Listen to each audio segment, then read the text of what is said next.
था तो गायों को घर पे चारा दे, अपने यहाँ रखे, तो यही इससे बड़ी सेवा क्या होगी किसान के लिए? किसान भी सेवा करेगा कि कौन मना कर रहा है? गाय तो देवता है स्वयं में भाई। गाय के लिए तो तमाम हमारे पौराणिक ग्रंथों में ये बताया गया है कि जिसने गाय की सेवा की तो स्वर्ग मिलता है। मैं अलीगढ़ मुस्लिम विश्वविद्यालय के वाइस चांसलर और इंतजामिया, अलीगढ़ के दोनों तीनों सांसद और सभी विधायकों से मांग करता हूं कि गरीबों के इलाज के लिए वेंटिलेटरों की संख्या बढ़ाई जाए। मैं अभी 3 दिन पहले यूनिवर्सिटी के बीसी मोहतरमा से मिला था। मैंने कहा आपका इतनी पॉपुलेशन बढ़ गई, मरीजों की संख्या बढ़ गई, और आपके पूरे मेडिकल कॉलेज में केवल 12 वेंटिलेटर हैं। लोग वेंटिलेटर के अभाव में अपनी जान से हाथ धो के पड़े हैं। गरीबों को वहां से वेंटिलेटर न मिलने से कुछ दल्लाओं के चक्कर में फंस के लूट हो रही है खुली। इससे बड़ा घोर अत्याचार अन्याय क्या हो सकता है? नंबर 1 तो एक तो हमने वाइस चांसलर महोदया से कहा था कि आप कम से कम इसमें 30-40 वेंटिलेटरों की व्यवस्था सुनिश्चित करें। दूसरी, मैंने आज अखबार में पढ़ा था, मैं उनका धन्यवाद देना चाहता हूं हमारे सांसद जी का, कि बड़ी बड़ी बातों से जनता को लाभ नहीं मिलेगा। उनको 5 साल में 25 करोड़ सांसद निधि मिलती है, विधायकों को मिलती है। अगर उसमें से विधायक की सांसद जी 1 करोड़ रुपए दे दें, विधायक 1 करोड़ रुपए दे दें, तो दीनदयाल उपाध्याय अस्पताल में और मलखान सिंह में कुछ वेंटिलेटरों की संख्या बढ़े, जिससे गरीब जनता इलाज के लिए दर के नर्सिंग होमों की दर पर ठोकरें खा रही है। घर गिरवी रख करके 5 रुपए सैकड़े, 10 रुपए सैकड़े पे ब्याज पे पैसा लेकर के इलाज करा रही है और अपने मरीजों को बचा नहीं पा रही है। मैं स्वयं भुक्तभोगी हूं। जब भी मैं फोन करता हूं मेडिकल कॉलेज में, सर खाली नहीं है, इनके यहां कहो सर व्यवस्था नहीं है। तो फिर किस तरीके की सुविधा सरकार के नुमाइंदे, सांसद और विधायक दे रहे हैं? और मुझे कहने में संकोच नहीं है, जिस यूनिवर्सिटी भारत सरकार की यूनिवर्सिटी है, जिसको विदेशों तक का फंड मिलता है, धन की कोई कमी नहीं है, मुझे तो बड़ी शर्म आती है, किसी को आती ना आती हो, कि आजादी के 70 साल बाद भी वेंटिलेटरों की व्यवस्था मेडिकल कॉलेज में नहीं है, दीनदयाल उपाध्याय में नहीं है, मलखान सिंह में नहीं है।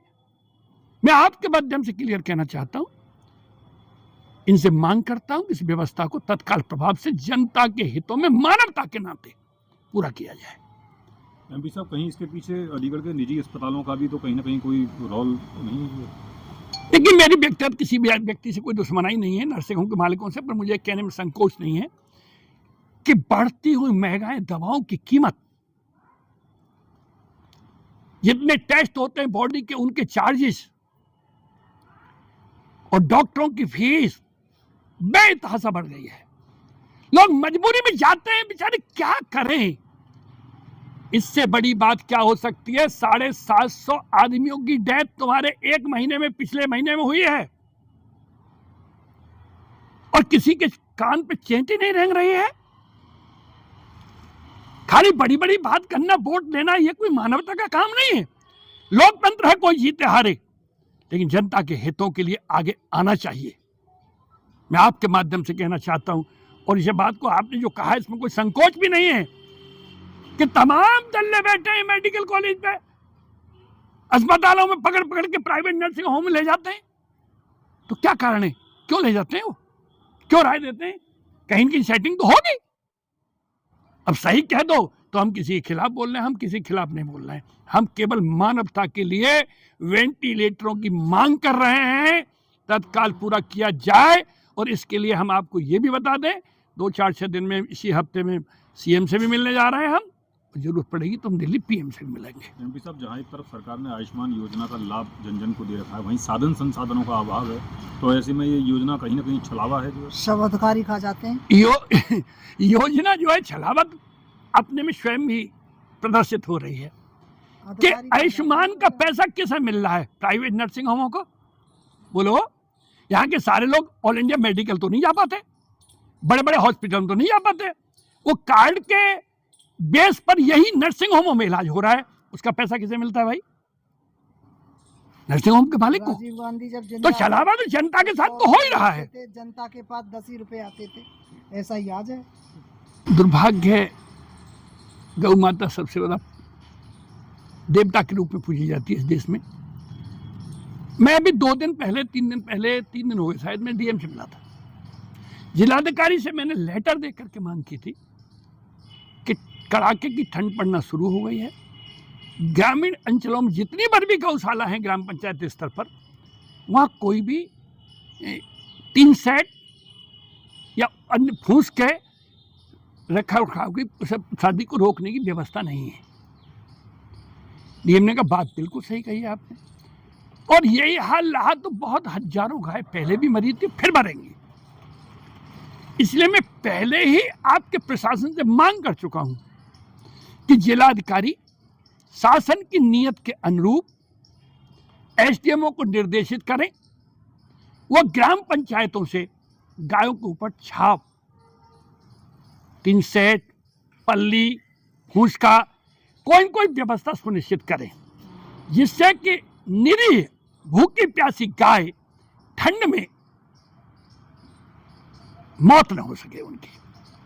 तो मैं ये जरूर कहूंगा आपसे कि इस न्यूज़ को भाई मानवता के नाते गौधन की रक्षा के लिए आप जो हैं जरूर जनता तक पहुंचाने की कोशिश करें, और जिलाधिकारी से भी इस बात पे आप जवाब सवाल करें कि आपसे भी जब सांसद मिले थे विजेंद्र सिंह जी, तो आपने कहा था हम व्यवस्था करेंगे, तो क्या आपने निर्देशित किया है एसडीएमओ को? और एसडीएम जब पंचायतों को निर्देशित करेंगे तो व्यवस्था निश्चित होगी और गाय की रक्षा होगी। असली गौ की सेवा तो ये है। अब खाली सड़कों पे चिल्ला के गौ कट रही है, तो इससे तो काम चलेगा नहीं।